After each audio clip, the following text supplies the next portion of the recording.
So I have just taken these out of their pot and divided them. So what I am doing right now is I am going to process to see which one is alive and which one is dead. These feel cold and wet. Yes, this is really dry. So I'm going to just save the rhizomes of these Pacific Coast irises. So I'm gonna clip it here. I'm gonna throw away all the dead dry leaf. So as you can see, when you cut into it, it's still wet. That means there is life in it, and that it's still alive. So here it is. I can feel the dampness of the rhizome. So that means that the rhizome is strong, it still want to live. Basically, I'm gonna clean it like so. And if you want to, you can actually, there's 3 rhizomes here. You can actually trim it off. Trim this off. And there you go. You have 3 rhizomes, 3 plants. I'm just gonna put it in the bucket here. And basically, here's 2 rhizomes. This one, the leaves is still good. It's still intact. But because they are turning brown and very unhealthy, I'm gonna trim it all off because we want to make sure to give the iris a chance to survive. I also trim off all the roots. Gonna trim off the roots.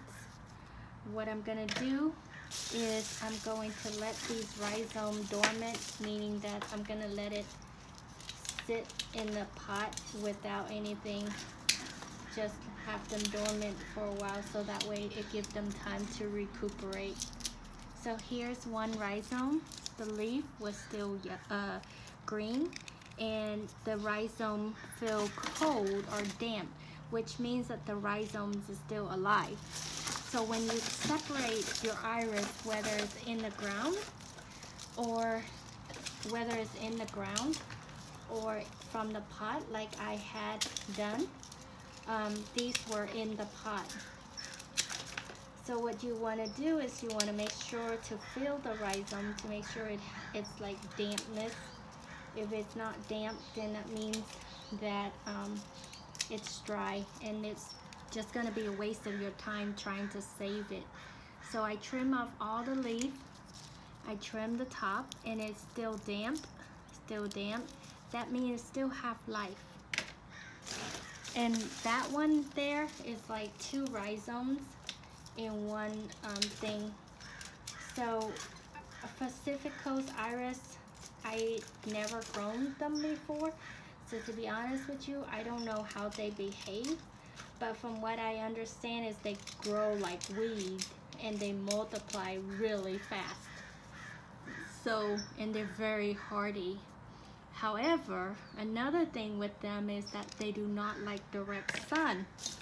So if you put them in direct sun, and they need to be, they only need like few hours of sun a day.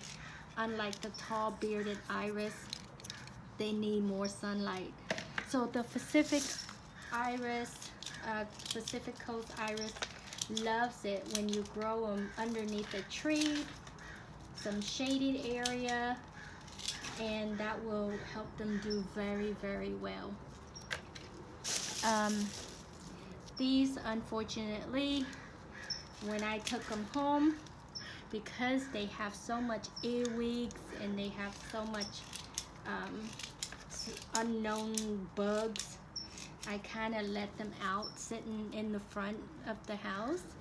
And they basically, I did not bring them near my other plants or in my garden. So therefore, they actually, I kind of dried them out. It's my fault, but I didn't want bugs in my garden. So it's easy. You just have to have a bunch of time to trying to process them.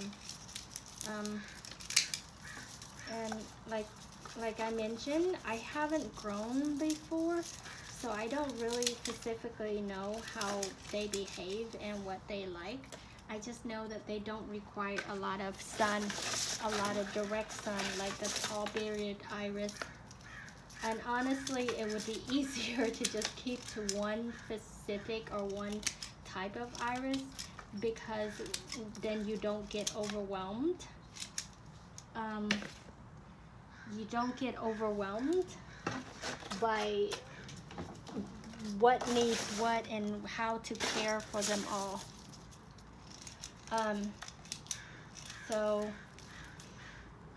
since I was given this, and I'm going to be adding it to underneath some of my plants or my tree here. I don't know. Honestly, gonna be my first time growing it, so kind of nervous. But since I didn't have to pay for them, I kind of like, you know. But still, I don't want it to die. So I want to do the right thing, you know. Always try to do the right thing. But anyway, if you want to try your hand at some Pacific Coast iris, this is a light purple color. I don't have the pictures of it, but it's very pretty from what I heard. And it multiplies like weeds if it likes the soil and where you put it. Generally, I was told to put it underneath a shaded area. It don't need direct sunlight like the other iris. And look at this here. These are seed pods, and I collect a few of these seed pods. So I'm gonna show you how to start to seed, which it's gonna be awesome because we have tall bearded seeds, we have wild iris seeds. I actually don't like growing irises out of seeds because the seeds never turns out to be the same as the mother plant, and sometimes because it's been hybridized by nature, the colors and things turns out to be very, very, very ugly. So let's say if you have a yellow and a purple coming together, you know, it's not a pretty combination. But if you have a pink and a white come together and you have a white splash with pink, that's beautiful, right? But then those kind of color combination, you have to hybridize it correctly.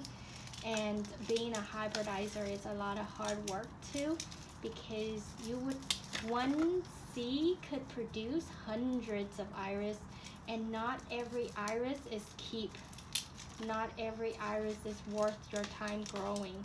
So that's the reason why once my iris done blooming, I goes around and I just pluck off the stems because I really don't care for the seeds. I'm not the hybridizer and I don't have space to plant all the seeds, because one seed pod could produce 100 plants, and not knowing if any of the plants gonna turn out to be pretty. You want to keep the pretty one, you don't want to grow the ugly one, right? So with that being said, it's a hard call. That's the reason why hybridizer charge like $65 per new rhizomes, is because they took so much time in hybridizing it and in caring for it in space and times and patience and love. So try to buy it directly from the hybridizers.